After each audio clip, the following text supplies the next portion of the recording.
Hello everyone, welcome back to channel once again. So last video series को continue करते हुए आज हम जो है ज्योग्राफी के प्रीलिम्स के 2024 के क्वेश्चन डिस्कस करते हैं और उसके थ्रू एनालाइज करते हैं कि अभी इस साल जो 2026 का प्रीलिम्स का पेपर है उसमें किस टाइप के क्वेश्चन पूछे जा सकते हैं। तो फर्स्ट क्वेश्चन से स्टार्ट करते हैं। Consider the following statements. यहाँ पहला स्टेटमेंट जो है ये बोलता है the atmosphere is heated more by incoming solar radiation than by terrestrial radiation. पहला जो स्टेटमेंट है वो गलत है। उसके पीछे रीज़न ये है कि यहाँ पे जो दिया हुआ है कि एटमॉस्फियर की हीटिंग जो होती है वो इनकमिंग सोलर रेडिएशन से होती है अदर देन टेरेस्ट्रियल रेडिएशन। ये ऑपोजिट है। एटमॉस्फियर जो हीट अप होता है आपका अर्थ का, वो अर्थ से जो लॉन्ग वेव टेरेस्ट्रियल रेडिएशन है उसके थ्रू हीट होता है। शॉर्ट वेव इनकमिंग इंसुलेशन जो होती है वो ग्रीन हाउस गैस के लिए ट्रांसपेरेंट होती है।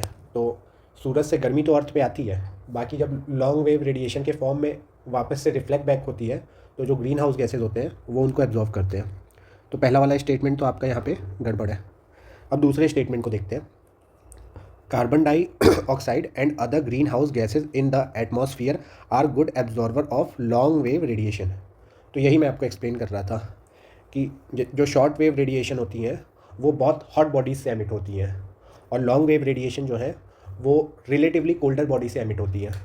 तो लॉन्ग वेव रेडिएशन जो है उसके लिए ग्रीन हाउस जो गैसेस होती हैं वो ब्लैंकेट का काम करती हैं, तो उससे वो रिफ्लेक्ट बैक होके ट्रैप हो जाती है अर्थ के एटमॉस्फेयर में।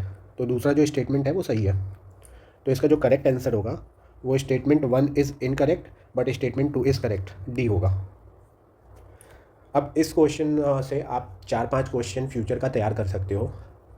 जैसे जो ग्रीन हाउस गैसेज हैं वो कौन कौन सी है, जैसे कार्बन डाइऑक्साइड हो गया, मीथेन हो गया, क्लोरोफ्लोरोकार्बन हो गई, फिर water vapour.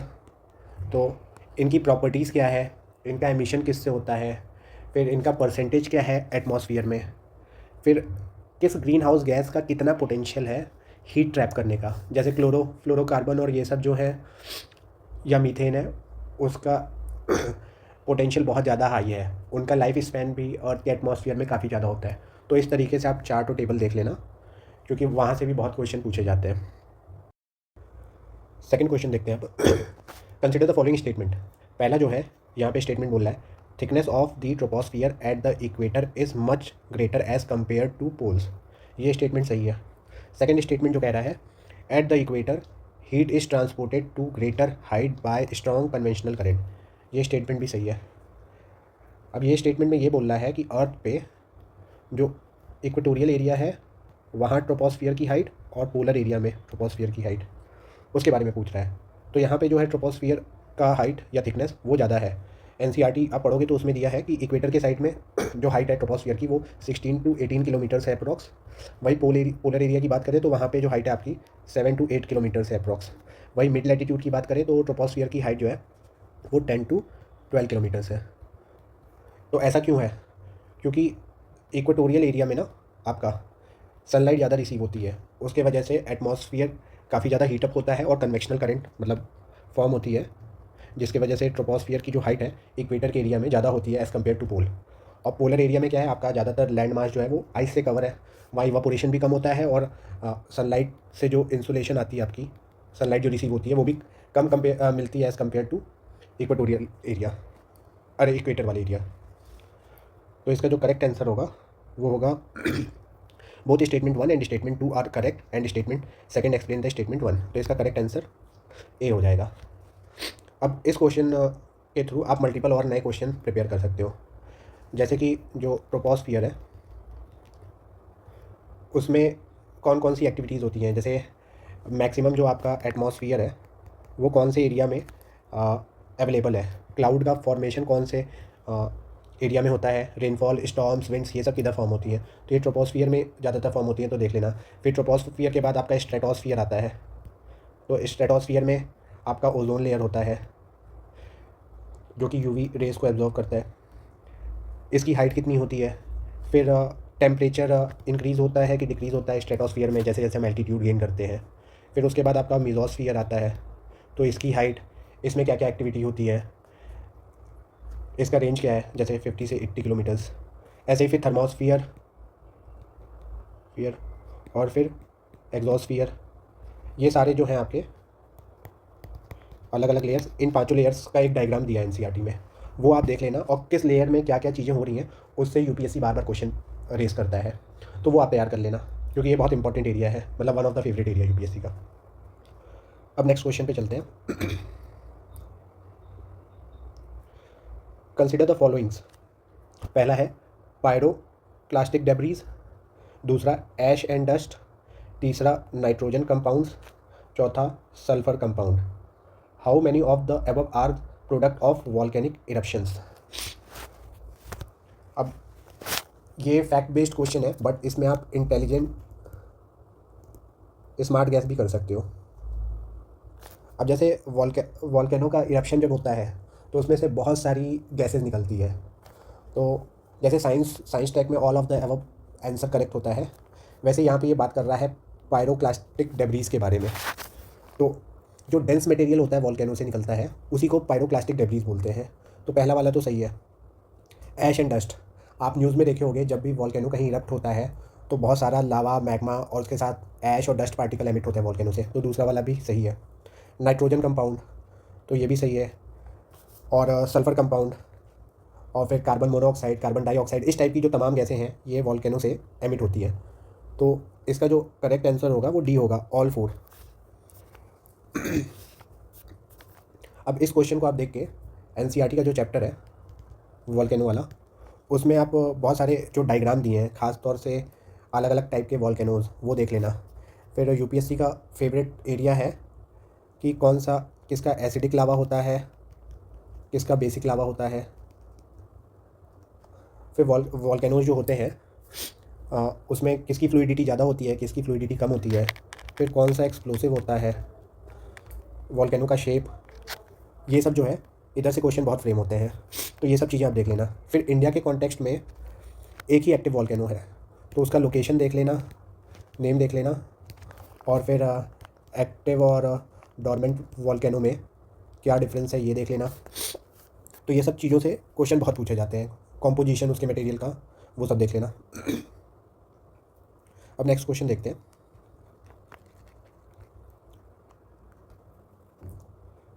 Which of the following is are correct inference from isotherm maps in the month of January. 2025 वाले PYQ में भी इस एरिया से क्वेश्चन पूछा था, तो देख लो आप, रिपीट जो है यूपीएससी थीम जो है अपनी बार बार रिपीट कर रही है। आइसोथर्म से हमेशा क्वेश्चन पूछता है, तो लिखा है isotherm deviate to the north over the ocean and to the south over the continent. अब जिसने इस साल, मतलब ये 24 वाले इस पेपर को एनालाइज किया है, उसका 2025 में ये जो क्वेश्चन इस टॉपिक से पूछा गया है वो आसानी से ये क्वेश्चन बना लेगा। तो पहला जो स्टेटमेंट है, isotherm deviate to the north over the ocean and to the south over the continent, ये स्टेटमेंट सही है। दूसरा जो स्टेटमेंट है वो क्या कह रहा है कि the presence of cold ocean current, gulf stream and north Atlantic drift make the north Atlantic ocean colder and the isotherm bend towards the north. ये स्टेटमेंट गलत है, क्योंकि यहाँ पे जो दिया है the presence of cold ocean current, gulf stream और नॉर्थ अटलांटिक ड्रिफ्ट, ये कोल्ड ओशन करंट नहीं, ये वार्म ओशन करंट है। तो स्टेटमेंट 2 जो है वो रॉन्ग है, तो इसका करेक्ट आंसर जो है वो ए हो जाएगा, 1 ओनली। अब इस क्वेश्चन को सॉल्व करने के लिए आपको आइसोथर्म क्या होता है ये तो पता होना चाहिए, प्लस कोल्ड करंट जो है इम्पॉर्टेंट और वार्म करंट जो है इम्पॉर्टेंट, वो याद होनी चाहिए। इस डिस्कशन के लास्ट में मैंने कुछ फ़ोटोज़ अटैच किया हुआ है जो कि मैं आपको दिखाऊंगा, तो वो चीज़ें आप रट्टा मार लोगे तो आपके ये सारे जो क्वेश्चन है ये सब आसानी से सॉल्व हो जाएंगे 100% एक्यूरेसी के साथ। ये सब इजी क्वेश्चन की कैटेगरी में है, तो आप इसको इग्नोर नहीं कर सकते हो। अब इस क्वेश्चन के थ्रू आपको फ्यूचर के क्वेश्चन में क्या क्या प्रिपेयर करना है, तो पहला जैसे बताया था कोल्ड और वार्म करंट कौन कौन से हैं वो याद करना है। फिर उनका लोकेशन, जैसे कि कौन सी अफ्रीका के साइड से फ़्लो कर रही है, कौन नॉर्थ अमेरिका के साइड से फ़्लो कर रही है, कौन साउथ अमेरिका के साइड से फ़्लो कर रही है, तो उनका लोकेशन हो गया। उनका जो मीटिंग पॉइंट है उसका क्या इफेक्ट होता है, जहाँ कोल्ड करंट और वार्म करंट मिलती हैं, वो वन ऑफ द वर्ल्ड सबसे ज़्यादा फर्टाइल ओशियन एरिया होता है जहाँ पे फिशरीज़ लार्ज नंबर में पाई जाती है, तो वो लोकेशन आप देख लेना। हिंट के लिए मैं बता ही देता हूँ। जापान के पास में ये एक एरिया है जहाँ पे एक वार्म करंट और एक कोल्ड करंट मिलते हैं, तो वो one of the richest fishing ground है वर्ल्ड का। तो न्यूट्रिशन साइकिल को वो कैसे इफेक्ट करता है ये आप तैयार कर लेना। फिर जो ओशियन करंट है वो क्लाइमेट को कैसे रेगुलेट करने में हेल्प करते हैं वो देख लेना। उनका हीट ट्रांसफ़र में क्या रोल होता है। फिर मैरीन इकोसिस्टम पे उसका क्या इफेक्ट होता है, जैसा कोल्ड और वार्म करंट जहाँ मीट करते हैं। फिर इनका डीप ओशन सर्कुलेशन में क्या रोल होता है। वेस्ट का डिस्ट्रीब्यूशन वर्ल्ड वाइड ये कैसे करते हैं, तो ये सारी चीज़ें आप देख लेना। ये आइसोथर्म वाला जो मैप है ये भी मैंने अटैच किया हुआ है, एनसीईआरटी का है, काफ़ी फेमस ये मैप है। डेविएशन ठंडी के टाइम में और फिर गर्मी के टाइम में, तो वो आप देख लेना। नेक्स्ट क्वेश्चन पे चलते हैं। Which of the following countries are well known as the 2 largest cocoa producer in the world. तो ये जो क्वेश्चन है ये आपका वर्ल्ड ज्योग्राफी का क्वेश्चन है, तो ये फैक्चुअल नेचर का क्वेश्चन है। इसमें अगर आपको फैक्ट पता है तो ही आप कर पाओगे, वरना मुश्किल है। अब इसमें पूछा है कि 2 largest cocoa producer in the world. अगर आपको ये चीज़ नहीं भी पता है, लेकिन अगर थोड़ा बहुत कॉन्सेप्ट पता है कि कोकोआ के लिए कैसा टेम्परेचर चाहिए, तो उस हिसाब से भी आप गैस वर्क कर सकते हो अगर आप मैप रेगुलर बेसिस पे देखते हो और थोड़ा बहुत आपने कभी पढ़ा हो न्यूज़ में। जैसे जो क्लाइमेट होता है कोकोआ के लिए वो हॉट और ह्यूमिड चाहिए होता है, हैवी रेनफॉल भी उसे चाहिए होती है, और टेम्परेचर जो है वो 25 टू 30 डिग्री सेंटीग्रेड चाहिए होता है, और इक्वेटोरियल कंडीशन में वो अच्छे से ग्रो करता है। तो इसमें जो आपका कोट दी आइवरी, ये कोकोआ का बिगेस्ट प्रोड्यूसर है वर्ल्ड में। 40% कोकोआ जो है ये प्रोड्यूस करता है। दूसरा जो है वो आपका घाना है। और यहाँ पे जो कोकोआ का प्रोडक्शन हुआ था वो ब्रिटिश कॉलोनियल पीरियड में स्टार्ट हुआ था, तो इसका करेक्ट आंसर जो है वो सी है। इसमें बहुत कुछ ज़्यादा एक्सप्लेन करने को नहीं है। इसमें आप ये देख लेना, वर्ल्ड का फूड बास्केट किसको बोला जाता है, वीट का सबसे ज़्यादा कल्टीवेशन कहाँ पे होता है, फिर शुगर का कल्टीवेशन वर्ल्ड में सबसे ज़्यादा कहाँ होता है। अभी जैसे न्यूज़ में है एथेनॉल, तो एथेनॉल का सबसे बड़ा प्रोड्यूसर वर्ल्ड में कौन है। जैसे यूएस बहुत ज़्यादा कॉर्न ग्रो करता है, तो वहाँ कॉर्न का यूज़ करके एथेनॉल बनाया जाता है। वही ब्राज़ील में जो है आपका शुगर केन यूज़ करके एथेनॉल बनाया जाता है। तो इस तरीके से आप फ्यूचर के लिए क्वेश्चन प्रिपेयर कर लोगे। सनफ्लावर ऑयल का सबसे बड़ा प्रोड्यूसर कौन है वर्ल्ड में। तो ये सारी जो फैक्ट्स हैं, मतलब टॉप 3 कंट्रीज़ आपको मोटी मोटा याद रहनी चाहिए। और नेक्स्ट क्वेश्चन देखते हैं।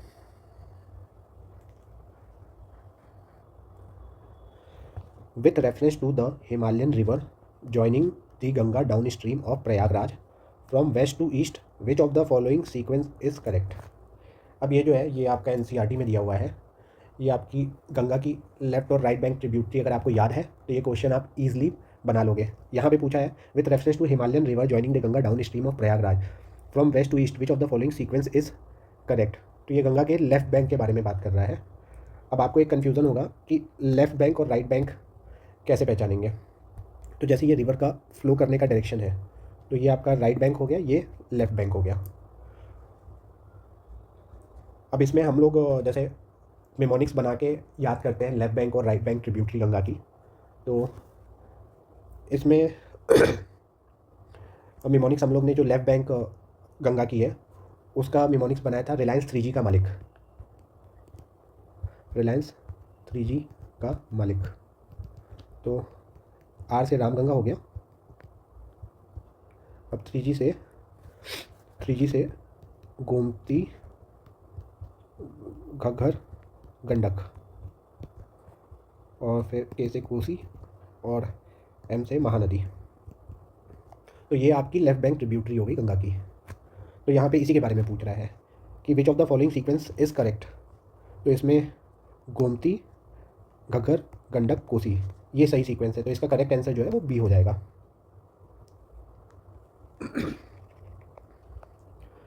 ये मतलब काफ़ी इजी क्वेश्चन है, लेकिन अगर आपको याद है लेफ़्ट बैंक और राइट बैंक ट्रिब्यूटरी तभी आप ये क्वेश्चन कर सकते हो, वरना ये मुश्किल है।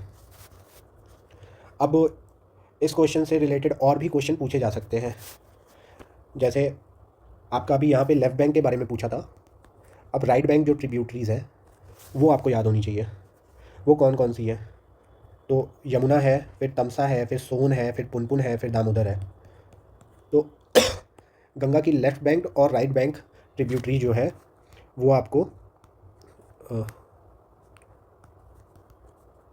याद होनी चाहिए।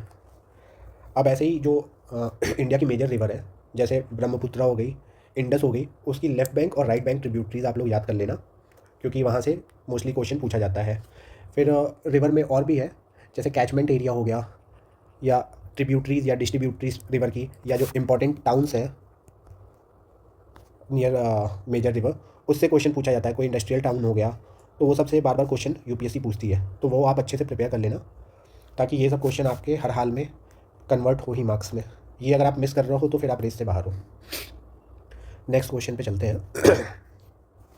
इसमें दिया, तो इसका करेक्ट आंसर मैंने बताया था ना, इसका जो करेक्ट आंसर है वो बी है, गोमती घाघर गंडक कोसी। अब 7th क्वेश्चन देखते हैं। Consider the following statement. Statement 1, rainfall is one of the reason for weathering of rocks. बिल्कुल सही है। Statement 2, rain water contains carbon dioxide in the solution. ये भी सही है। Statement 3, rain water contain atmospheric oxygen. ये भी सही है। विच of the following is correct in respect of the above statements. तो इसका जो करेक्ट आंसर है वो बी है। Both statement 2 and 3 are correct but only one of them explain statement 1।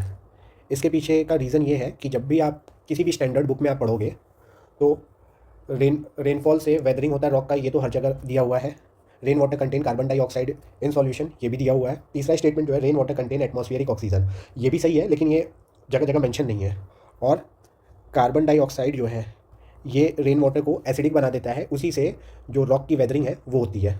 तो जो स्टेटमेंट 2 है वो स्टेटमेंट 1 को एक्सप्लेन करता है, और ये आप ज़्यादातर स्टैंडर्ड बुक में पढ़ोगे। तो स्टेटमेंट तीनों ही सही है, लेकिन एक ही स्टेटमेंट जो है वो जस्टिफाई करता है पहले वाले स्टेटमेंट को, तो इसका करेक्ट आंसर बी होगा। अब ये जो क्वेश्चन है इसमें आपको कॉन्सेप्ट भी पता होना चाहिए और स्टैंडर्ड डेफिनेशन पता होनी चाहिए। जैसे वेदरिंग, तो ये वेदरिंग होता क्या है, वेदरिंग कितने टाइप की होती है, ये आपको पता होना चाहिए। जैसे केमिकल हो गया, मैकेनिकल हो गया, तो अलग अलग टाइप की जो वेदरिंग होती है वो आपको पता होनी चाहिए। फिर वेदरिंग जो है वो किससे इफ़ेक्ट होती है, जैसे कि उसका टेम्परेचर से क्या असर होता है, प्रेशर इंक्रीज़ या डिक्रीज़ होगा तो क्या होगा, टेम्परेचर भी इंक्रीज़ और डिक्रीज़ होगा तो क्या होगा, ह्यूमिडिटी का क्या रोल होता है वेदरिंग में। तो ये सब जो चीज़ें हैं ये आप एक बार एनसीईआरटी में देख लेना। फिर कार्बन डाइऑक्साइड से जैसे कार्बोनिक एसिड फॉर्म होता है, उससे कौन कौन से लैंड फॉर्म क्रिएट होते हैं, ये सारी चीज़ें आप देख लेना, क्योंकि यहाँ से यूपीएससी बार बार क्वेश्चन पूछती है। जैसे लाइमस्टोन और आपका मार्बल हो गया, तो उस पर क्या इफेक्ट होता है एसिड रेन का, तो ये सारी चीज़ें आप थोड़ा डिटेल में देख लेना। यहाँ से बहुत ज़्यादा हाई प्रोबेबिलिटी है क्वेश्चन पूछे जाने की, और ये सब मतलब रिपीटेड थीम है, ऐसा नहीं कि मैं कुछ नया बता रहा हूँ आपको। चलिए नेक्स्ट क्वेश्चन देखते हैं। Consider the following countries, Finland, Germany, Norway, Russia. How many of the above countries have a border with the North Sea. अब ये जो क्वेश्चन है ये फैक्ट बेस्ड क्वेश्चन है। इसमें तो सबसे पहले आपको नॉर्थ सी का लोकेशन पता होना चाहिए कि नॉर्थ सी है कहाँ पे, और फिर इसको कौन सी कंट्रीज़ सराउंड करती हैं। तो इसको टोटल 7 कंट्रीज़ जो है वो सराउंड करती हैं। उसमें हो गया आपका Norway, Denmark, Germany, Netherland, Belgium, France और यूनाइटेड किंगडम। तो यहाँ पे जो है दिया है कि how many of the above countries has border with North Sea. तो इसमें आपका जर्मनी है ये 7 कंट्रीज़ की लिस्ट में, फिर नॉर्वे भी है, बाकी रशिया नहीं है और फिनलैंड भी नहीं है, तो ओनली 2, इसका करेक्ट आंसर बी होगा। तो ये जो है ये आपका मैप बेस्ड क्वेश्चन है। तो ज्योग्राफी जो है वो विदाउट मैप इनकम्प्लीट है, तो आपको मिनिमम 15 मिनट्स डेली बेसिस पे आपको मैप देखना ही है, फिज़िकल और पॉलिटिकल।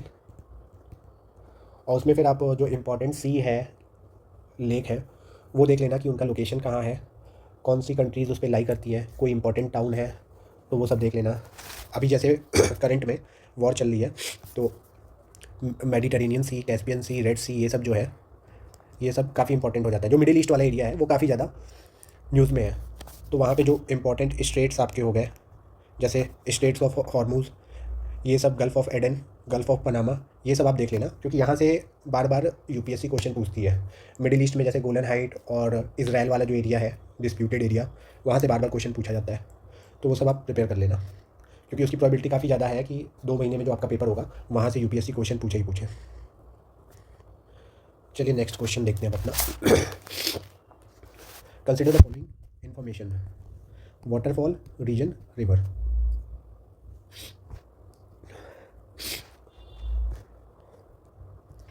धुआंधार, मालवा, नर्मदा। तो धुआंधार जो है वो मालवा में ना होके जबलपुर प्लेटू पे है, तो पहला जो है ये रॉन्ग है। हुंड्रू, छोटा नागपुर और सुबर्णरेखा, ये सही दिया हुआ है। गरसोपा, वेस्टर्न घाट, नेत्रावती, ये नेत्रावती नहीं,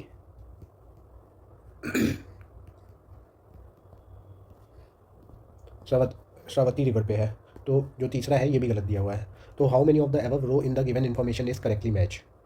तो इसमें दो तो गलत दिया हुआ है, यहाँ पे जो रीजन है ये गलत दिया हुआ है और यहाँ पे जो रिवर है ये गलत दी हुई है। तो इसका जो सही आंसर होगा वन ओनली होगा। इसका करेक्ट आंसर जो है वो ए हो जाएगा। अब इस क्वेश्चन से जो है आप फ्यूचर के कौन कौन से क्वेश्चन प्रिपेयर करोगे। जो मेजर रिवर है इंडिया की, उसका ओरिजिन कहाँ से हो रहा है और कौन कौन से स्टेट्स को वो कवर कर रही है, उस इम्पॉर्टेंट वाटरफॉल, ये सब आप एक बार देख लेना। खासतौर से जो एनसीईआरटी में दी हुई है आपके, उस पर जो इंपॉर्टेंट टाउन है या रिवर बैंक है वो देख लेना। वाटरफॉल वाला जो लिस्ट है, टॉप 3 वाटरफॉल इंडिया में कहाँ कहाँ है वो आप देख लेना। उसका लोकेशन, उसके पास में कोई नेशनल पार्क या वाइल्ड लाइफ सेंचुरी हो तो वो देख लेना, कौन सी वहाँ पे स्पीशीज़ पाई जाती है। तो ये सब से क्वेश्चन बार बार यूपीएससी पूछता है। तो इस तरीके से आपको जो यूपीएससी के क्वेश्चन है उनको एनालाइज करना है। चलिए नेक्स्ट क्वेश्चन अब देखते हैं अपना। Consider the following information. यहाँ रीजन दिया है, फिर name of the mountain range, type of mountain. अब जो सेंट्रल एशिया है उसमें दिया है वुक्स, ये जो है फोल्ड माउंटेन है। तो ये पहला वाला जो है ये सेंट्रल एशिया में ना होके ये यूरोप में है, एग्जैक्टली फ्रांस में। तो पहला जो है वो गलत दिया हुआ है। दूसरा है यूरोप, एल्प्स और ब्लॉक माउंटेन। तो जो दूसरा दिया है ब्लॉक माउंटेन, एल्प जो है ये फोल्ड माउंटेन है, यंग फोल्ड माउंटेन।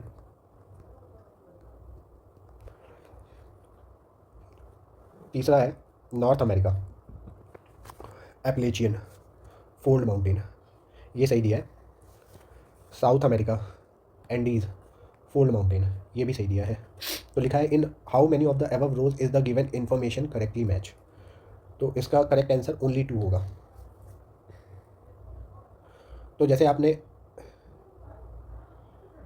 इस क्वेश्चन में देखा कि ये सेम क्वेश्चन का यूज़ करके यूपीएससी ने 2025 में क्वेश्चन फ्रेम किया कि जो एंडीज़ माउंटेन है वो कितने कंट्रीज से साउथ अमेरिका में पास करता है। तो जिसको एंडीज़ माउंटेन फिर जिसने 360 डिग्री किया है उसका ये क्वेश्चन बहुत आसानी से हो जाएगा। तो इस तरीके से आपको ना प्रीवियस ईयर्स क्वेश्चन पेपर जो है उसको एनालाइज करना होता है। उससे बेटर आपको टेस्ट सीरीज़ मिल ही नहीं सकती है। आप कितने भी क्वेश्चन लगा लो, बट हर एक एग्ज़ाम का एक अपना थीम होता है, एक सोल होता है। तो उसको आपको पकड़ के चलना है और पहले आप लास्ट 5-10 ईयर्स के उस पर्टिकुलर एग्ज़ाम के पेपर आप लगाओ, तो उससे आपका जो कट ऑफ है ना वो ईजिली क्लियर हो जाएगा। क्योंकि आप कट ऑफ देखो ना कितना कट ऑफ जा रहा है। कट ऑफ आपका 48, 50, मैक्सिमम 55 नेट करेक्ट क्वेश्चन जो है वो डिफाइन करते हैं। और अगर आपने एनसीईआरटी और प्रीवियस ईयर्स क्वेश्चन पेपर को प्रॉपर्ली एनालाइज कर लिया तो आप 45, 48 क्वेश्चन ऐसे ही कर लोगे। फिर थोड़ा सा स्मार्ट गैस एलिमिनेशन टेक्निक और ये सब लगाओगे तो बाकी के क्वेश्चन हो जाएंगे आपके। अब इस क्वेश्चन को देखने के बाद अभी किस टाइप के और क्वेश्चन आप प्रिपेयर करोगे इससे रिलेटेड टॉपिक से। जो 7 कॉन्टिनेंट्स हैं आपके, उस पर कौन कौन से माउंटेन रेंजेस कहाँ लाई करते हैं, उसमें सबसे बड़ा कौन सा है, उसका टाइप क्या है वो आप देख लेना। उसका मटेरियल क्या है, मतलब किससे बना हुआ है, तो वो सब मोटी मोटा आप देख लेना। खासतौर से एनसीईआरटी में जो दिया हुआ है या फिर जैसे जीसी लियोंग जैसी बुक में जो दिया हुआ है वहाँ से क्वेश्चन बार बार पूछे जाते हैं। अभी इस साल जैसे अरावली बहुत ज़्यादा न्यूज़ में था, तो अरावली माउंटेन जो है वो डेन्यूडेड माउंटेन रेंज है, one of the oldest mountain chain है ऑन अर्थ। तो उसके बारे में थोड़ा सा R&D कर लेना, वहाँ से क्वेश्चन में भी हो सकता है इस साल यूपीएससी पूछे। तो इस तरीके से आपको पेपर एनालाइज करना है। नेक्स्ट क्वेश्चन देखते हैं। With reference to water vapour which of the following statement is are correct. It is a gas the amount of which decreases with altitude. Starting का जब क्वेश्चन में डिस्कस कर रहा था ग्रीन हाउस गैसेस की बात कर रहा था, तो मैंने बोला था ना कि जैसे आप ग्रीन हाउस गैसेस देख लो, उसका क्वांटिटी कहाँ डिक्रीज़ कर रहा है, कौन से एटमॉस्फेरिक लेयर में वो पाया जाता है। तो वहीं से ये क्वेश्चन है। तो ये बिल्कुल सही है कि the amount of water vapour decreases with altitude, it is present its percentage is maximum at pole. ये रॉन्ग है। ये रॉन्ग क्यों है? क्योंकि पोलर एरिया में, जैसे मैंने आपको एक्सप्लेन किया है कि अर्थ के पोलर एरिया में जो सन रेज़ है वो 6 मंथ होती है और 6 मंथ एब्सेंट होती है। वही इक्वेटर की बात करें तो ये थ्रू आउट ईयर सन रेज़ रिसीव करता है 12 hours a day.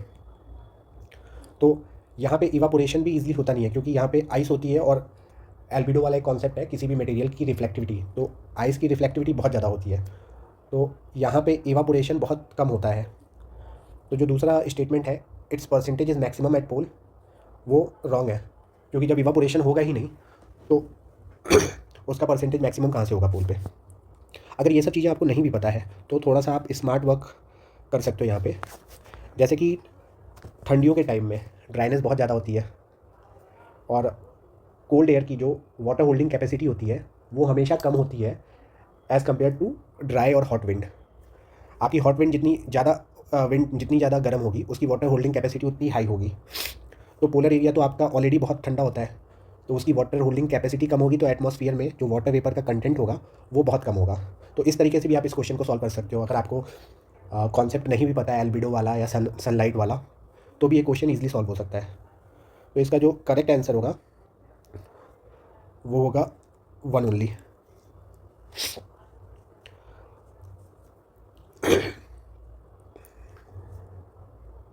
Next question देखते हैं। Consider the following description. Annual and daily range of temperature is low. Precipitation occur throughout the year. Precipitation varies between 50 centimetre to 250 centimetres. What is the type of climate? पहला equatorial climate, दूसरा China type climate, तीसरा humid sub tropical climate, चौथा marine west coast climate. अब ये जो question है इसमें आपको बहुत सारे फैक्ट्स मेमोराइज होने चाहिए, तभी आप ये क्वेश्चन सॉल्व कर सकते हो। इक्वेटोरियल क्लाइमेट में टेम्परेचर जो है वो हाई होता है, ह्यूमिडिटी भी काफ़ी हाई होती है, और फिर डेली रेनफॉल होता है, और प्रेसिपिटेशन का जो रेंज होता है वो 200 टू 300 प्लस सेंटीमीटर्स होता है। तो यहाँ पे दिया है precipitation varies between 50 centimetre to 250 centimetre, तो इक्वेटोरियल क्लाइमेट तो नहीं होगा। चाइना टाइप क्लाइमेट, तो चाइना टाइप क्लाइमेट में जो रेनफॉल होती है वो समर्स में होती है, थ्रू आउट ईयर्स नहीं होती है। और यहाँ पे दिया है precipitation occur throughout the year, तो ये भी नहीं होगा। Humid sub tropical climate, humid sub tropical climate में प्रेसिपिटेशन तो थ्रू आउट ईयर होती है, but daily range of temperature जो होता है वो काफ़ी ज़्यादा हाई होता है, क्योंकि इसमें कॉन्टिनेंटैलिटी का कॉन्सेप्ट आ जाता है। मतलब टेम्परेचर का जो वेरिएशन होता है वो काफ़ी ज़्यादा हाई होता है, तो ये भी नहीं होगा। चौथा जो है मरीन वेस्ट कोस्ट क्लाइमेट, तो मरीन इन्फ्लुएंस की वजह से टेम्परेचर जो रहता है वो मॉडरेट रहता है, बहुत ज़्यादा वेरिएशन नहीं होता है। Annual and daily range of temperature is low, तो ये इसमें फिट बैठ रहा है। मरीन वेस्ट कोस्ट क्लाइमेट, इसमें जो है रेनफॉल भी ईयर अराउंड होती है, तो ये भी फिट बैठ रहा है। यहाँ पे जो है माइल्ड समर्स होती है और कूल विंटर होती है, तो रेंज ऑफ टेम्परेचर भी बहुत ज़्यादा वेरी नहीं कर रहा है, तो इसका करेक्ट आंसर डी होगा। ये जो क्वेश्चन है ये काफ़ी डिफ़िकल्ट क्वेश्चन है। अगर आपको बहुत सारे फैक्ट्स अगर याद नहीं है तो ये क्वेश्चन सॉल्व कर पाना बड़ा मुश्किल है। मेजर जो आपको कन्फ्यूज़न होगा वो ए और डी के बीच में होगा, क्योंकि काफ़ी कुछ सिमिलर है, तो इसका करेक्ट आंसर डी होगा। अब इस क्वेश्चन को आप तैयार कहाँ से करोगे? मैंने इस डिस्कशन वाले वीडियो में ना लास्ट में कुछ मैप चार्ट ये सब अटैच किया हुआ है, तो वो सारी चीज़ें आप देख लेना, उससे ये सब क्वेश्चन आपके सॉल्व हो जाएंगे, और वहाँ से फ्यूचर में भी कई बार और क्वेश्चन पूछे जाएंगे, तो वो सब चीज़ें आप बहुत अच्छे से तैयार कर लेना। अब नेक्स्ट क्वेश्चन पे चलते हैं। With reference to coriolis force which of the following statement is are correct? It increases with increase in wind velocity, ये सही है। दूसरा है it is maximum at pole and is absent at the equator, ये भी सही है। Coriolis force का एक फॉर्मूला है,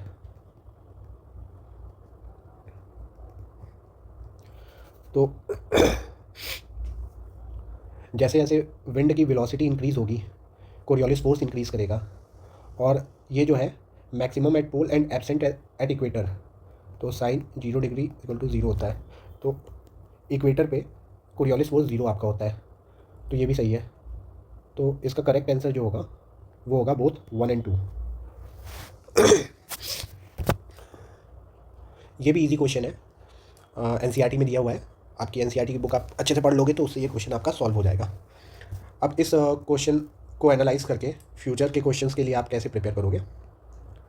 तो कोरियोलिस फोर्स जो है वो नॉर्दर्न हेमिस्फीयर में किस साइड में डिफ्लेक्ट होता है, सदर्न हेमिस्फीयर में किस साइड में डिफ्लेक्ट होता है, ये आप प्रिपेयर करोगे।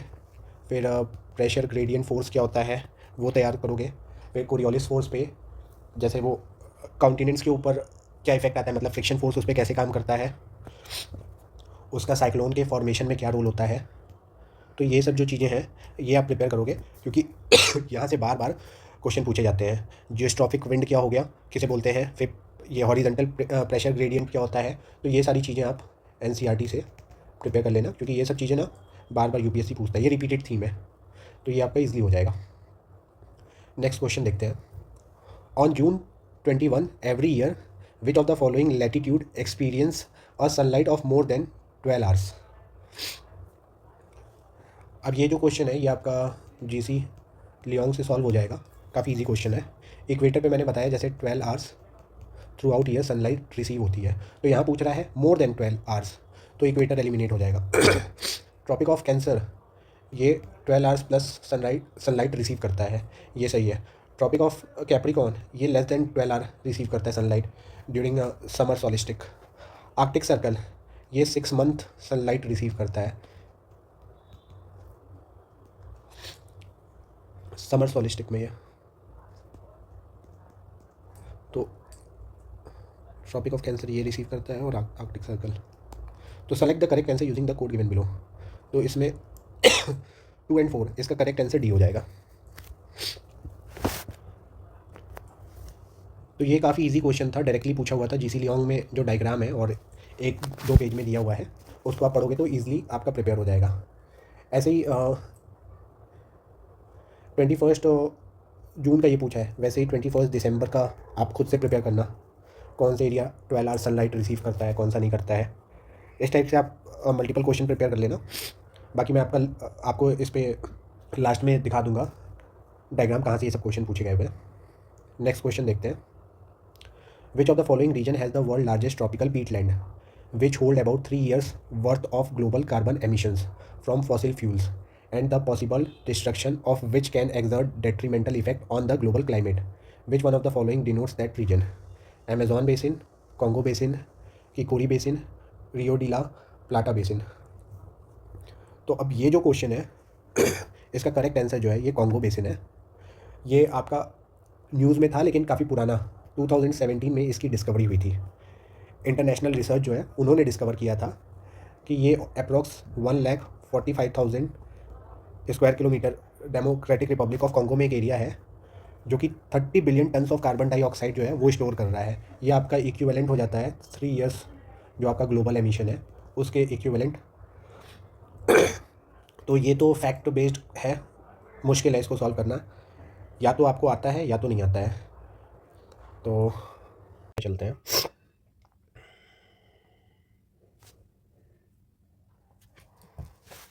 Question number 32। अब यहाँ पे क्या कहता है पहला स्टेटमेंट कि giant star live much longer than dwarf star. Statement 2 क्या कहता है, compare to dwarf star giant star have a greater rate of nuclear reaction. अब ये जो स्टेटमेंट है दूसरा वाला, ये फर्स्ट स्टेटमेंट को कॉन्ट्राडिक्ट कर रहा है, क्योंकि अगर जाइंट स्टार का वो लाइफ ज़्यादा होगा ड्वार्फ स्टार से तो उनका रेट ऑफ न्यूक्लियर रिएक्शन जो होगा वो स्लो होगा as compare to dwarf star. But यहाँ उल्टा दिया हुआ है कि giant star have a greater rate of nuclear reaction. तो या तो स्टेटमेंट ये सही होगा या तो स्टेटमेंट ये सही होगा, दोनों सही नहीं हो सकते क्योंकि दोनों ही एक दूसरे को कॉन्ट्राडिक्ट कर रहे हैं। तो ये सब चीज़ों का आप क्वेश्चन में ध्यान देना, क्योंकि इससे भी काफ़ी क्वेश्चन सॉल्व हो जाता है। तो जो पहला स्टेटमेंट है giant star live much longer than dwarf star, ये स्टेटमेंट गलत है, क्योंकि जाइंट स्टार में रेट ऑफ न्यूक्लियर रिएक्शन जो है वो काफ़ी हाई होता है as compare to dwarf star. तो उनकी जो लाइफ होती है वो मिलियंस या फिर बिलियंस ईयर्स में होती है। वही बात करें ड्वार्फ स्टार्स की, तो ड्वार्फ स्टार्स की जो लाइफ होती है वो बिलियंस या फिर ट्रिलियंस ईयर्स की होती है। उनका जो फ्यूल का बर्निंग रेट है वो काफ़ी स्लो होता है। ड्वार्फ स्टार्स की मैं बात कह रहा हूँ। जाइंट स्टार में रेट हाई होती है। अब ड्वार्फ स्टार जो है आपके बेसिकली जो रेड ड्वार्फ स्टार, ये सब आप इन सब के बारे में जीसी लॉन्ग में आप पढ़ोगे या फिर एनसीईआरटी में तो आपको मिल जाएगा। तो इसमें which of the following statement is correct in respect to the above statement. तो इसमें जो है statement 1 is incorrect but statement 2 is correct. तो इसका सही आंसर डी हो जाएगा। तो अभी इस क्वेश्चन से आप फ्यूचर के लिए कैसे क्वेश्चन प्रिपेयर कर सकते हो। अब आप गोल्डी लॉक जोन क्या है वो देख लेना, फिर इनर प्लैनेट्स, फिर पल्सार्स, चंद्रशेखरन लिमिट, तो ये सारी चीज़ें देख लेना। बिग बैंग थियरी जो है एनसीईआरटी में जितने भी डायग्राम्स दिए हैं उनको प्रॉपरली आप एनालाइज करना, क्योंकि ये सिर्फ ज्योग्राफी में ही नहीं, आपका पॉलिटी हो गया, हिस्ट्री हो गया, इन्वायरमेंट इकोलॉजी, कोई भी सब्जेक्ट आप उठा लो, जो फिगर्स दिए रहते हैं वहाँ से as it is sentence UPSC उठाता है और उनसे क्वेश्चन फ्रेम कर देता है। तो वो सब चीज़ों को आप 2 से 3 बार देख लोगे ना तो उसके फैक्ट्स और डेटा आपको मेमोराइज हो जाएंगे। ठीक है, तो अब हम लोग चलते हैं नेक्स्ट क्वेश्चन पे। अब ये ह्यूमन ज्योग्राफी से रिलेटेड ये क्वेश्चन पूछा है और ये डेफिनेशन बेस्ड क्वेश्चन है, तो ये भी काफ़ी इजी क्वेश्चन है। तो यहाँ पे दिया है the total fertility rate in an economy is define as. अब यहाँ जब फर्टिलिटी रेट की बात कर रहा है तो ये जाहिर सी बात है ये वुमेन से रिलेटेड होगा। मैं आपको थोड़ा स्मार्ट गेस और वो टेक्निक सिखा रहा हूँ कि सपोज़ करो आपको कुछ भी नहीं पता है क्वेश्चन के बारे में तो भी आप उसको कैसे सॉल्व कर सकते हो। तो यहाँ पे टोटल फर्टिलिटी रेट की बात कर रहा है इन इकॉनमी, तो ये चीज़ जो है वुमेन से रिलेटेड ही होगी। तो पहला जो है कि the number of child born per 1000 people in the population in a year, ये जो है ये क्रूड बर्थ रेट की डेफिनेशन है, तो ये तो रॉन्ग होगा। सेकंड जो है the number of children born to a couple in their lifetime in a given population, ये एज सच कोई स्टैंडर्ड डेफिनेशन नहीं है। अगर ऐसी कुछ होती तो आप डेमोग्राफिक ट्रांजिशन थ्योरी ये सब में कहीं ना कहीं आप इसको पढ़ते। ये ज़बरदस्ती का फ्रेम किया हुआ ऑप्शन है, तो ये भी गलत है। The birth rate minus death rate, ये जो है ये आपका नेचुरल ग्रोथ रेट है, बर्थ माइनस डेथ। अब ये जो है the average number of live birth a women should have by the end of her child bearing age, जो कि जनरली 14 से 45 ईयर्स होता है। प्यूबर्टी से लेके मीनोपॉज वाला एज उसकी बात कर रहा है, तो ये जो ऑप्शन है ये करेक्ट आंसर है। अब इस क्वेश्चन से आप फ्यूचर के लिए कौन कौन से क्वेश्चन प्रिपेयर कर सकते हो इस टॉपिक से, तो वो मैं आपको थोड़ा बता देता हूँ। डेमोग्राफिक ट्रांजिशन थ्योरी जो है तो उसमें जो है अलग अलग स्टेज है, जैसे स्टेज 1 2 3 4 5। तो कौन से स्टेज में क्या हुआ, कब हाई बर्थ रेट रही, हाई डेथ रेट रही, कब लो डेथ रेट रही और लो बर्थ रेट भी रही, तो ये जो चीज़ें हैं ये कौन से स्टेज में है ये आप डिटेल में देख लेना। उसके बाद टीएफआर जो है इंडिया का अभी प्रेजेंट टाइम में कितना है और रिप्लेसमेंट रेट कितना होता है पॉपुलेशन स्टेबल रखने के लिए, वो आप देख लेना। फिर पॉपुलेशन में ही एक क्वेश्चन आपका आता है different type of pyramid population से रिलेटेड होता है, जैसे कि जब एक्सपेंडिंग पॉपुलेशन होगा तो कैसा पिरामिड होगा, स्टेबल होगा तब कैसा होगा, और डिक्लाइनिंग होगा तो किस टाइप का पिरामिड होगा। तो ये सब आप एक बार देख लेना, क्योंकि यहाँ से क्वेश्चन काफ़ी पूछे जाते हैं यूपीएससी में, तो फ्यूचर में अगर क्वेश्चन पूछे जाएँ तो आपका मिस ना हो। चलिए अब नेक्स्ट क्वेश्चन पे चलते हैं।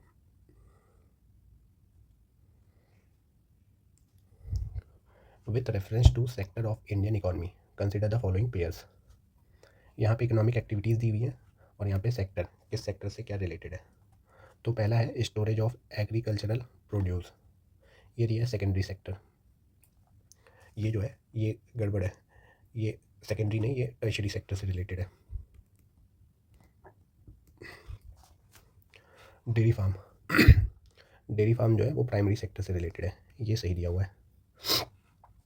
मिनरल एक्सप्लोरेशन, मिनरल एक्सप्लोरेशन जो है वो माइनिंग एक्टिविटी से रिलेटेड है। तो ये जो है ये आपका प्राइमरी सेक्टर से है, टर्शरी से नहीं है, टर्शरी से नहीं है, ये प्राइमरी से रिलेटेड है। तो ये गलत दिया हुआ है। वीविंग क्लोथ, वीविंग क्लोथ जो है अगर एग्रीकल्चर ऑफ कॉटन होता है तो वो प्राइमरी होता है, लेकिन ये वीविंग ऑफ क्लोथ है तो ये कन्वर्ट करना है, तो ये सेकेंडरी एक्टिविटी दिया हुआ है, ये जो कि सही है। तो इसमें दिया है how many of the pair given above are correctly match, तो इसका सही आंसर जो होगा वो ओनली 2 होगा, 2 और 4। ठीक है। अच्छा, इस क्वेश्चन से अब आप फर्दर जो है क्या क्या प्रिपेयर करोगे, तो प्राइमरी, सेकेंडरी और टर्शियरी एक्टिविटी में कौन कौन से सेक्टर्स आते हैं उसको एक बार गो थ्रू कर लोगे। फिर उसके बाद तो अलग अलग सेक्टर्स के लिए अलग अलग टर्म यूज़ किया जाता है, जैसे वाइट कॉलर जॉब हो गई, ब्लू कॉलर जॉब हो गई, गोल्ड कॉलर जॉब हो गई। फिर डिफरेंट टाइप ऑफ इकॉनमीज़ होती है, जैसे गिग वर्क इकॉनमी, फिर ऑरेंज इकॉनमी। तो ये सब किससे रिलेटेड है ये आप प्रिपेयर कर लेना, क्योंकि यहाँ से क्वेश्चन अब जो है वो पूछे जा सकते हैं। बाकी इंडिया के जीडीपी में किस सेक्टर का कितना कंट्रीब्यूशन है वो एक बार प्रिपेयर कर लेना। कंट्रीब्यूशन पे कितनी पॉपुलेशन किस सेक्टर में इन्वॉल्व है ये देख लेना। तो ये मतलब आपका एक इकोनॉमिक्स से रिलेटेड है, बट ये पूछा जाता है तो ये आपका थोड़ा सा ओवरलैपिंग टाइप है, ज्योग्राफी और इकॉनमी, ह्यूमन ज्योग्राफी और इकॉनमी वाले पार्ट का। तो ये आप एक बार देख लेना। चलिए अभी नेक्स्ट क्वेश्चन देखते हैं।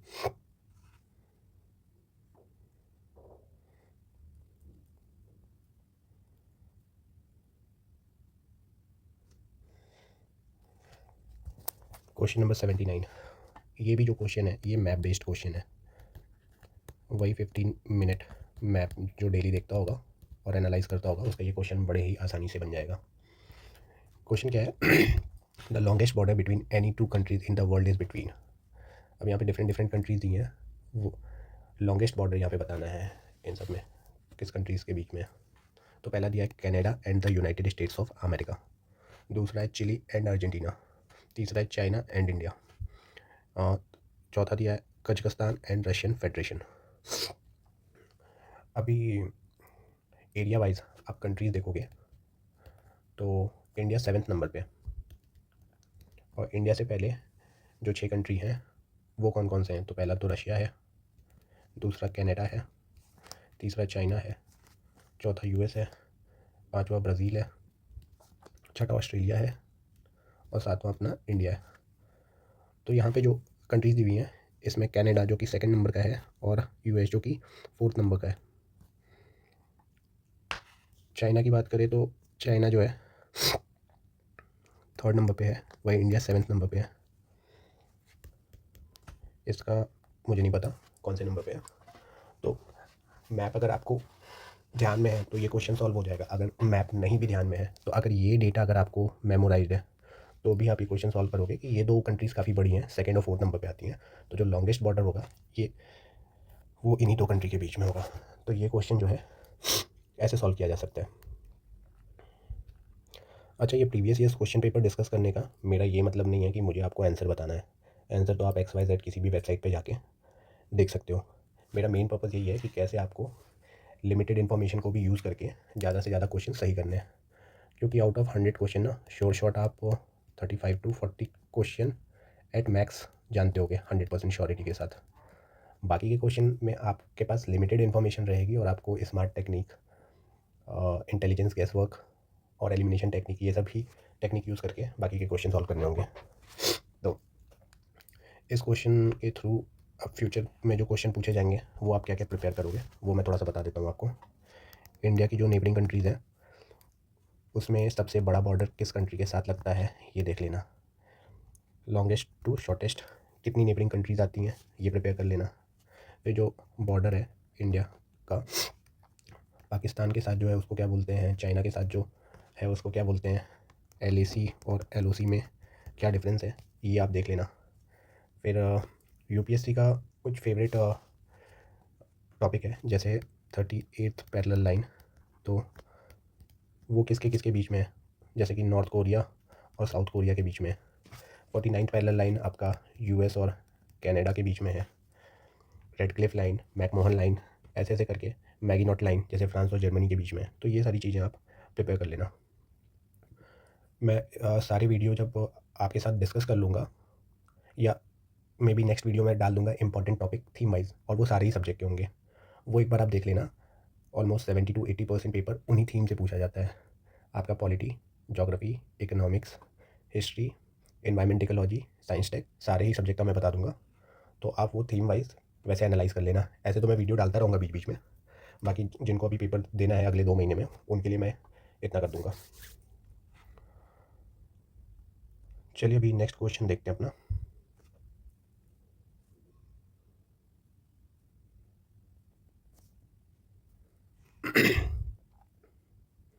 अब ये 91 क्वेश्चन जो है, ये प्योर मैप बेस्ड तो मैं नहीं बोलूँगा, ये आईआर का भी एक आप मान सकते हो, क्योंकि ये जो क्वेश्चन है ये करंट पे बेस्ड था। जो आपका अफ्रीका वाला एरिया है वो काफ़ी न्यूज़ में था, तो इसलिए क्वेश्चन पूछा गया है। तो अगर आप मैप डेली बेसिस पे देख लो तो भी ये क्वेश्चन सॉल्व कर लोगे। और मैप प्लस ये question map plus current based है। तो इसमें दिया है कि देयर इज़, पहला statement, there is instability and worsening security situation in the Sahel region. अब ये साहिल रीजन क्या है, पहले तो आपको ये पता होना चाहिए। फिर दूसरा स्टेटमेंट देख लेते हैं। There have been military take over coups in several countries of the Sahel region in the recent past. तो ये स्टेटमेंट तो सही है कि जो साहिल रीजन था वहाँ पे मिलिट्री ने सिविलियन गवर्नमेंट को ओवरथ्रो कर दिया है और अथॉरिटेरियन रिजीम चल रही है। साहिल रीजन जो है ये अफ्रीका का पार्ट है। ये जो है आपका मॉरिटानिया से लेके सूडान तक फैला हुआ है। अब इसमें कौन कौन सी कंट्रीज़ आती हैं, तो जैसे माली हो गई, बुर्किना फासो हो गई, फिर नाइजर हो गई, चैड हो गई। तो ये कंट्री जो है ये आपकी साहिल रीजन में आती हैं। तो ये न्यूज़ में था, इसकी वजह से ये क्वेश्चन पूछा गया है। अब इसमें कौन कौन सी कंट्रीज़ में कूप हुआ है ये आप एक बार देख लेना। तो इसका करेक्ट आंसर पहले हम लोग देख लेते हैं। बोथ इसका करेक्ट आंसर ए होगा। Both statement 1 and statement 2 are correct and statement 2 explain the statement 1। तो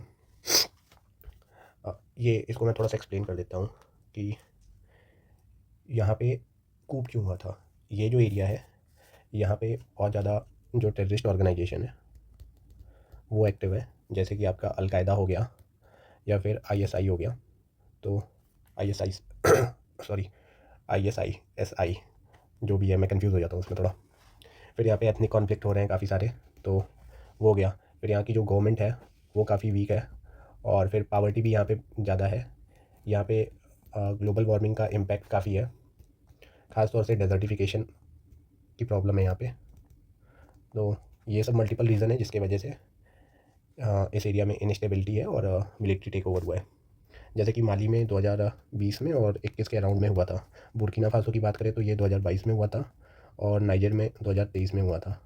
तो ये चीज़ें जो हैं न्यूज़ में पिछले 3-4 साल से, तो जो भी एरिया या चीज़ न्यूज़ में रहती है यूपीएससी वहाँ से शॉर्ट क्वेश्चन रेस करता ही है। जैसे अभी के टाइम में आपका जो है जो सी वाला जो है एरिया मिडिल ईस्ट का, वो काफ़ी न्यूज़ में है, तो उसको आप अच्छे से प्रिपेयर कर लेना। और फिर इसराइल की जो नेबरिंग कंट्रीज़ हैं उनको प्रिपेयर कर लेना, क्योंकि वहाँ पे कॉन्फ्लिक्ट अभी बनी हुई है, तो यूपीएससी वहाँ से कुछ ना कुछ क्वेश्चन शॉर्ट पूछेगी। अब लास्ट आई थिंक एक क्वेश्चन और बचा है उसको डिस्कस कर लेते हैं। ये भी थोड़ा करंट से रिलेटेड है, बट इसमें वो वर्ल्ड ज्योग्राफी का जो नेचुरल रिसोर्सेज चैप्टर है वो आप जब पढ़ोगे या फिर ऐसे न्यूज़ में भी देखोगे, तो जैसे कि आपको मैंने बताया था कि चिली जो है वहाँ पे कॉपर का सबसे बड़ा रिज़र्व है, वैसे ही पेट्रोलियम का प्रूवन रिज़र्व जो सबसे बड़ा है वो वेनेजुएला में है। तो यहाँ पे वही दिया, consider the following statement. Recently Venezuela has achieved a rapid recovery from its economic crisis and succeed in preventing its people from fleeing emigrating to other countries. तो वेनेजुएला जो था वो काफ़ी बैंकरप्ट हो गया था, जिसके वजह से वो न्यूज़ में था, और वो अपनी इकॉनमी में काफ़ी रिफॉर्म ला रहा था, तो इसके वजह से ये न्यूज़ में था। तो जो पहला स्टेटमेंट है कि recently Venezuela has achieved a rapid recovery from its economic crisis and succeed in preventing its people from fleeing emigrating to other countries, ये गलत है, क्योंकि वहाँ पे रिफॉर्म तो आ रहे हैं बट अभी वो धीरे धीरे आ रहे हैं, और वहाँ पे सिचुएशन अभी भी अच्छी नहीं है। और अभी प्रेजेंट टाइम की बात करें तो यूएस ने वहाँ के प्रेसिडेंट को एबडक्ट कर लिया है, जो कि अगर इंटरनेशनल वर्ल्ड ऑर्डर के हिसाब से बात करें तो बिल्कुल गलत है कि किसी भी सिटिंग प्रेसिडेंट को एबडक्ट करना। फिर सेकंड स्टेटमेंट पे आते हैं, Venezuela has the world largest oil reserve. तो ये आप कई जगह पढ़ोगे, तो ये जो फैक्ट है ये बिल्कुल सही है। तो इसका जो करेक्ट आंसर होगा वो होगा, statement 1 is incorrect but statement 2 is correct. इसका करेक्ट आंसर जो होगा वो डी होगा। ऐसे ही आप ईरान के बारे में अब जो है थोड़ा डिटेल में देख लेना, क्योंकि वो नेक्स्ट ट्रेवल क्वेश्चन है जहाँ से यूपीएससी क्वेश्चन फ्रेम कर सकता है मिडिल ईस्ट से रिलेटेड।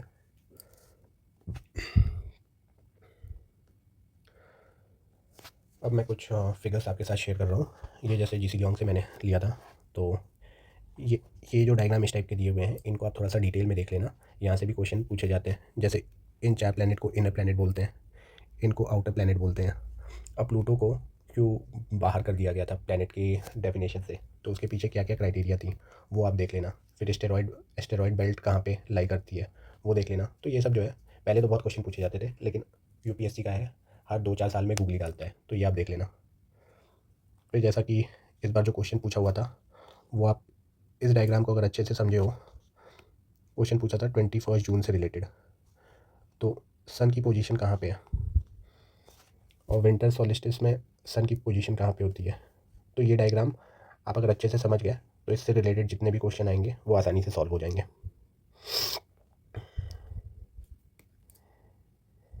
ऐसे ही लैटिट्यूड और लॉन्गिट्यूड से क्वेश्चन पूछता है। तो जैसे जैसे आप लैटिट्यूड में ऊपर जाते हो तो सनलाइट का ड्यूरेशन क्या होता है, इंसोलेशन जो आपकी आती है उस पर क्या इफेक्ट पड़ता है। लैटिट्यूड और लॉन्गिट्यूड बोलते किसको हैं यहाँ से। फिर ईस्ट और वेस्ट इससे रिलेटेड 25 में क्वेश्चन पूछा था, तो ये आप देख लेना। इंटरनेशनल डेट लाइन, यहाँ से ये क्वेश्चन उठाया था। फिर अभी इसी पेपर में मैंने 2024 वाले में माउंटेन्स के बारे में डिस्कस किया था। तो alpine fold mountains, pre Cambrian, ancient mountains कौन कौन से हैं, फिर माउंटेन्स का जो फॉर्मेशन होता है उसमें किस किस टाइप के फोल्ड्स होते हैं, उनको क्या बोलते हैं। ये सारी चीज़ें जो हैं वो आप यहाँ से देख लेना। फिर ये भी माउंटेन से रिलेटेड है, किस टाइप की वैली का कब फॉर्मेशन होता है, कंप्रेशन से, एक्सपेंशन से। ये हो गया। वॉल्केनिक रीजन में किसका क्या क्या नेमिंग है, इससे भी बहुत क्वेश्चन पूछा जाता है। आपको सिंपली सिल के बारे में पूछ देगा उसको डिफाइन करने के लिए, बैथोलिथ। फिर डाइक क्या है।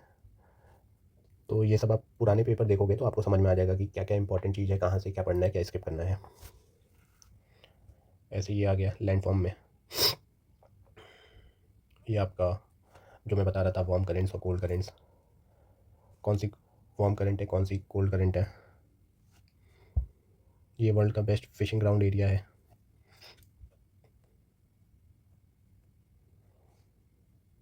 फिर ये लैटिट्यूड वाला, ये सारे जो हैं ये मैंने जीसी लियोंग से उठाए हुए हैं। तो साइक्लोन के लिए लो प्रेशर एरिया होता है, एंटी साइक्लोन के लिए हाई प्रेशर एरिया होता है, क्लॉकवाइज घूमता है, एंटी क्लॉकवाइज घूमता है। ये सारी चीज़ें आप देख लेना। ये जो है आपका डिफरेंट टाइप ऑफ क्लाइमेट, फिर इस पर काफ़ी सारे चैप्टर्स दिए हुए हैं, एक चैप्टर उसमें देख लेना उसका स्पेसिफिकेशन। जैसे अभी 2024 वाले में पूछा हुआ था क्वेश्चन, ये भी 2024। ये सारे मैं रिसोर्स आपके साथ इसलिए शेयर कर रहा हूँ कि बेसिक बुक से ही आपके क्वेश्चन सॉल्व हो जाएंगे। ये सबसे इंपॉर्टेंट सोर्स एनसीईआरटी में इस टाइप के टेबल कॉलम ये सब जो दिए हैं उस पे बेस्ड आप एमसीक्यू जो है ज़्यादा से ज़्यादा प्रैक्टिस करो, ताकि उससे अगर क्वेश्चन पूछे जाएँ तो वो आपसे मिस ना हो। ये जियोलॉजिकल टाइम स्केल, ये P type wave, S wave, इससे मल्टीपल टाइम जो है क्वेश्चन पूछे गए हैं। तो कौन सी वेव जो है सॉलिड लिक्विड गैस तीनों में ट्रैवल करती है, कौन सी वेव जो है लिक्विड या फिर सॉलिड में ट्रांजिशन नहीं कर पाती, किसकी स्पीड हाई होती है, किधर बेंड करता है रेयर से डेंसर मीडियम में मूव करने पे। तो इस टाइप के आप क्वेश्चन जो है वो तैयार करो। ऐसे ही आपको मल्टीपल क्वेश्चन सोचना होगा और उसको प्रैक्टिस करना होगा, ताकि एग्जाम में जब वो क्वेश्चन पूछे तो वो आपका ऑलरेडी प्रैक्टिस किया हुआ क्वेश्चन हो। वॉल्केनिक लैंडफॉर्म, ये सेम जो जीसी लियोंग वाला भी मैंने आपको ऊपर शेयर किया था, ये एनसीईआरटी का है। एनसीईआरटी आप सबसे पहले करना किसी भी सब्जेक्ट का, चाहे वो हिस्ट्री हो, ज्योग्राफी हो, पॉलिटी हो, आर्ट एंड कल्चर हो, कोई भी सब्जेक्ट हो, पहले आप एनसीईआरटी कवर करना, उसके बाद आप एडवांस बुक पे जाना। ये सब जो डायग्राम है आप एक बार गो थ्रू कर लेना, मैं ऐसे ही दिखा रहा हूँ जल्दी जल्दी ताकि आपको एक आइडिया हो जाए। इग्नियस मेटामॉर्फिक और सेडिमेंट्री रॉक कैसे बनते हैं रॉक साइकिल में, उसका ये डायग्राम है। फिर ये अर्थ फ्लो का ये डायग्राम है। और हाँ, ये सब डायग्राम जब आप अपना मेंस की आंसर राइटिंग करोगे ना, उसमें यूज़ करोगे तो आपको एक्स्ट्रा मार्क्स मिल जाएगा, क्योंकि आप अपने आंसर को जस्टिफाई कर रहे हो विद लेजिटिमेट सोर्स। तो जो कॉपी चेक करने वाले आपके एग्जामिनर हैं वो जनरली सेंट्रल यूनिवर्सिटीज़ के प्रोफेसर होते हैं। तो आप अपने मेंस के आंसर राइटिंग में ये सब डायग्राम जो है ज़्यादा से ज़्यादा इनकलकेट करिए। ये लैंड फॉर्म जो एरोजन होता है ना, उसके बाद ऐसा लैंड फॉर्म होता है, तो स्टेलेक्माइट और स्टेलेक्टाइट इस टाइप का जो है, किसको क्या बोलते हैं, क्वेश्चन मल्टीपल टाइम्स पूछा हुआ है। पिलर किसको बोलते हैं, सिंक होल। ये ग्लेशियल लैंड फॉर्म आपका। ये हीट बजट वाला short wave, solar radiation, long wave, earth radiation. यहाँ से अभी क्वेश्चन पूछा गया था ना, आई थिंक 25 में भी पूछा गया था, तो ये आप देख लेना। ये यूपीएससी का अभी पिछले 2-3 साल से कुछ ज़्यादा ही टॉपिक इम्पोर्टेंट आइसोथर्म वाला। चलो तो फिर नेक्स्ट वीडियो में पॉलिटी के क्वेश्चन फिर से डिस्कस करेंगे 2024 के। बाकी अभी ज़्यादा से ज़्यादा रिवीजन आप लोग करो, कोई नया सोर्स नहीं फॉलो करो, और जो आप एमसीक्यू में जो जो क्वेश्चन रॉन्ग कर रहे हो उसका फैक्ट्स और डेटा जो है वो मेमोराइज़ करो। ऐसा क्या आप सिली मिस्टेक कर रहे हो जिससे आपके क्वेश्चन गड़बड़ हो रहे हैं। तो best of luck, keep working hard, and please do subscribe to my channel if you like my efforts. चलो बाय, टेक केयर।